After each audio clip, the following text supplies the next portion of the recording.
This is the audience. 5.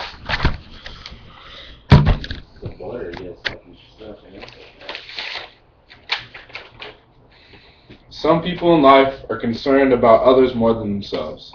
John Wolfe was one of those people. He is someone who preached selflessness and the concept of handling adversity that we are all given in life.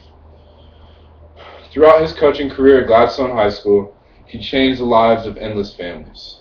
He created a positive and hard-working atmosphere where kids could escape whatever problems they may be facing at home. You could walk into his office and see the amount of pictures that he had with his students and just notice the amount of relationships that he had built at his 30 years at Gladstone. If John told you he cared for you as a person, then he truly cared for you as a person. No matter the reason, circumstance, or time, Coach Wolfe would always answer your call and help you out. He was always the first one to the high school at 4:30 a.m. and the last one to leave at 9 o'clock at night. He constantly spoke high praise of his 2 daughters and his lovely wife, with a few slights about how dirty they would leave the house and how awkward it was for him to be the only male inside the house. He found comfort in the small things like our many football traditions or the silent walks we would take up to the field every Friday night before our games. Before every game, he'd give me a big hug and tell me how much he loved me and how proud he was of everything that I had accomplished. Despite me already having a dad, he was like a father figure to me. Every Saturday morning after a game, he'd call me to wake me up and talk about the game for an hour, and then as soon as I got off the phone with him, I'd drive over to his house and we'd watch the film together.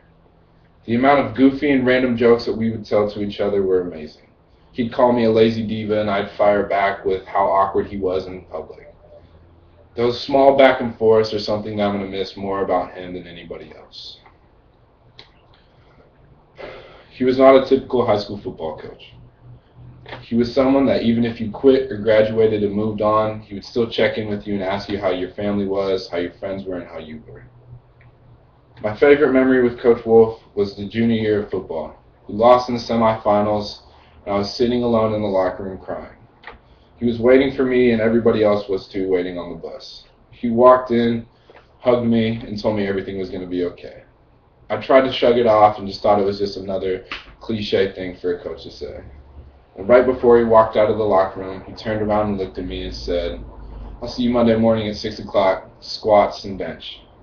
I laughed and started shaking my head, and then I instantly began to think about my senior season.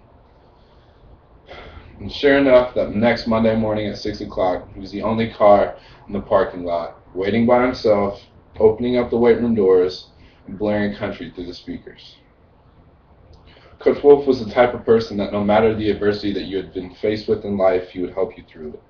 He believed that any problem could be worked through and that anything could be solved.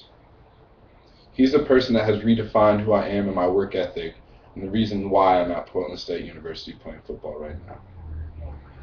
So as we bring this ceremony to a close, try not to think about the sadness of his death, but try to think about the happiness that this man brought to you, your family, and your community.